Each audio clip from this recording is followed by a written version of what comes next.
This is happening right now. Super Typhoon Uwan, Category 5 equivalent, 185 kilometers per hour winds, gusts reaching 230, over 100,000 evacuated, millions in its path. But here's what stopped me when I watched the footage.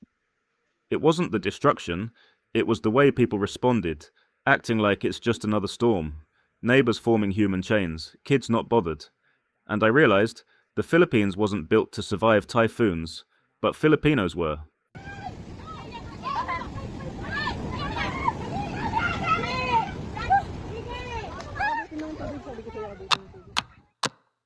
Right now the Philippines is being hit by Super Typhoon Uwan, international name, which is Fung-wong, 185 kilometers per hour sustained winds. Gusts to 230, this is a monster. More than 100,000 evacuated before landfall. That number's climbing. Signal number 5, highest warning in Catanduanes. Parts of Camarines Norte and Sur. Metro Manila under signal 3. Over 300 flights cancelled. This is the second major typhoon in a week. Last week, Typhoon Kalmaegi killed 204 people here. Then 5 more in Vietnam. Now Uwan, 6 days later. And here's what outsiders don't get. For Filipinos, this isn't extraordinary. This is November. I've made videos about infrastructure problems here. The brownouts, the traffic, the internet that dies when it rains. Recently, why expats are leaving the Philippines. About exhaustion, about systems that barely work. Some of you said, too negative. Stop bashing. I'm not bashing. I'm telling you what life here is. And a typhoon? It's everything I talked about, times 100. But what I didn't expect when I watched some footages was the response of the people. Families evacuating through chest-deep water. Not shock, just, here we go again. Strangers forming human chains to rescue elderly people. No emergency services yet. Kids playing in floodwater. Because what else do you do? Life doesn't stop. I just sat there trying to process it. This isn't another regular day. This is real resilience, the survival kind. Where you don't have a choice, so you adapt, help, endure. So this video isn't just about a typhoon, it's about what happens when infrastructure fails completely and only people remain. And what that means if you're thinking about living here. Super Typhoon Uwan intensified Saturday, November 8th. By Sunday morning, Super Typhoon status. Center 230 kilometers east of Virac, Catanduanes. Moving west-northwest. Expected landfall, Aurora Province, Sunday night. The numbers, sustained winds, 185 kilometers per hour. Peak gusts, 230 kilometers per hour, storm circulation, 1,500 kilometers diameter. That's massive, affecting areas hundreds of kilometers from center.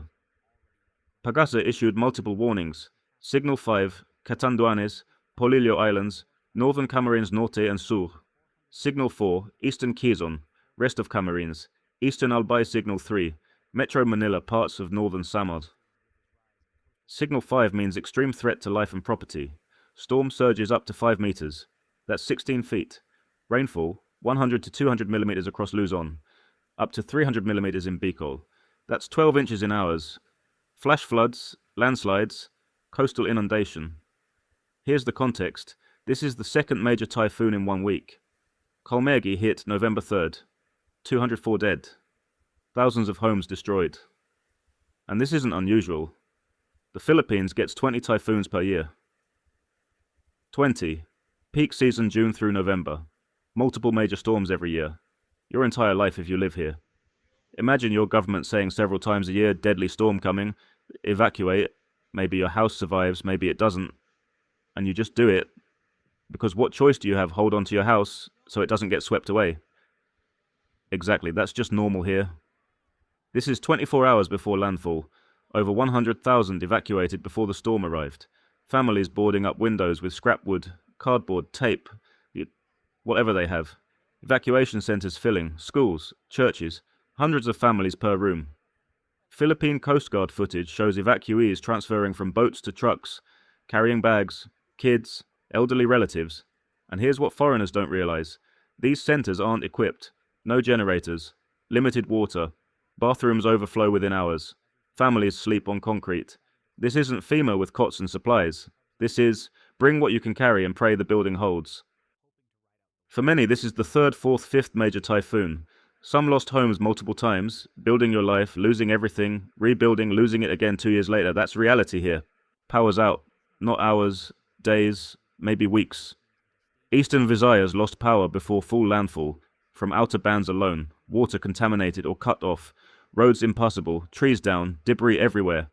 Communication towers destroyed, no cell, no internet. Over 300 flights cancelled, hospitals overwhelmed, running on backup generators until fuel runs out.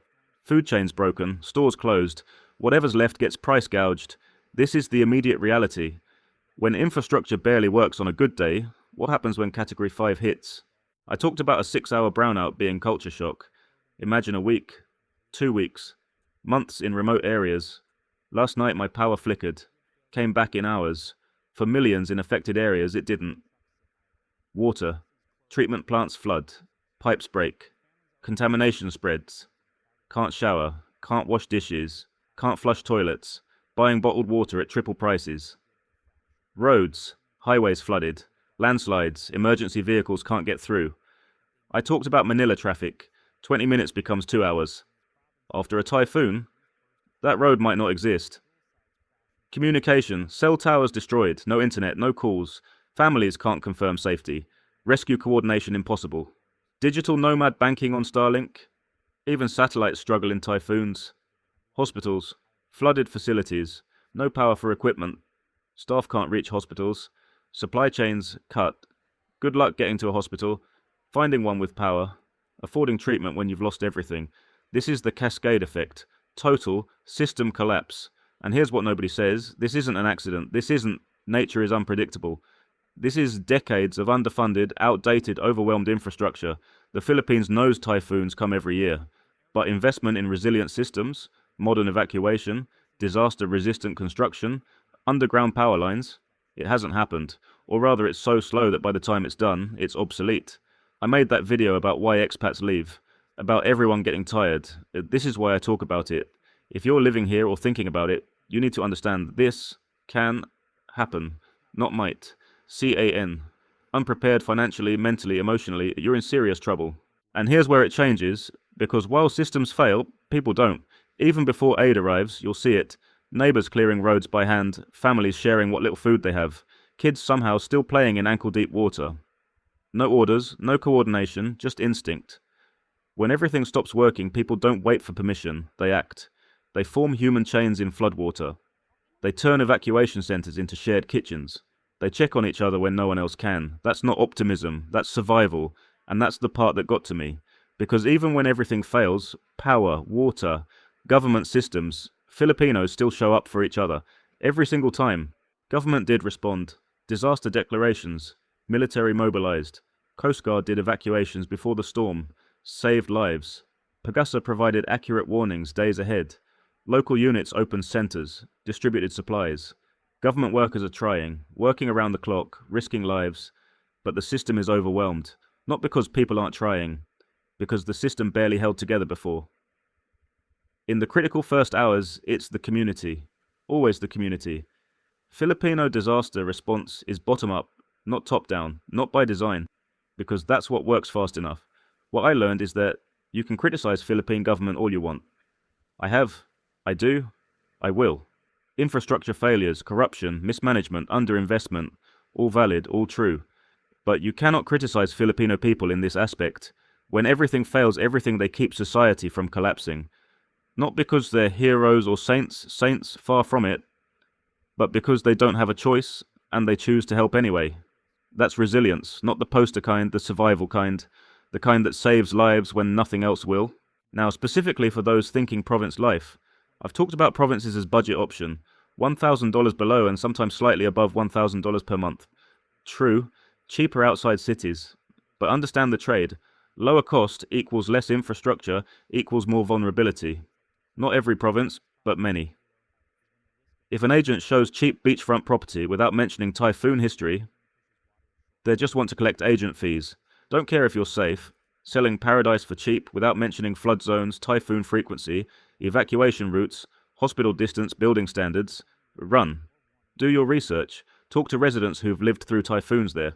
Ask hard questions. What happened last major typhoon? How long was power out? Did this area flood? How long for aid to arrive? What's the evacuation plan? Real locals tell truth. No incentive to lie. Agents? Commission on the line. I'm not saying don't live in provinces. Many are beautiful, relatively safe, but know what you're getting into. Choose wisely, prepare properly, respect risks. Cheap rent doesn't matter if you're trapped in a flood. If you made it here, thank you. This was heavy, long, but important, so I'm asking. First, please consider these organizations if you want to assist: Philippine Red Cross, Caritas Manila, ABS-CBN Foundation, Sajip Kapamilya, GMA Kapuso Foundation. All hands and hearts links in description. You should also make your own research before donating, but from my knowledge, these are legitimate. This channel has a membership option where you support the channel. But today, please choose relief organizations. Second, share this. Not for my analytics, but most coverage is surface level. I tried going deeper, showing context, humanity. More people need this. Remember the people, despite them having their own shortcomings. Because behind every statistic is someone who's survived multiple typhoons and still stands. Resilience isn't pretty or inspirational. It's hard, exhausting, and unjust, but again it's real and worthy of respect. Finally, to everyone affected by Uwan families who lost homes, communities without power, rescue workers risking lives, neighbors helping neighbors. My friend in Camarines Norte, hope you're safe, man. I see you. World sees you. Not alone, not forgotten. Cameras will leave, headlines will move, but your reality continues. Months, years. Rebuilding takes time, nobody reports. Keep sharing stories, keep asking for help. And to everyone watching, easy to point out what's broken. I've done it. This video, every video, because it's true, needs saying. But harder to notice what's not broken, what's never been broken. The spirit, community, refusal to give up. Maybe that's the most important infrastructure, not buildings or roads or power lines, but people. People who show up, every time. That's the Philippines. That's what I've learned and I'm still learning. That's what Uwan reminded me. Stay safe. Help if you can. Storms pass, but people remain. See you next video.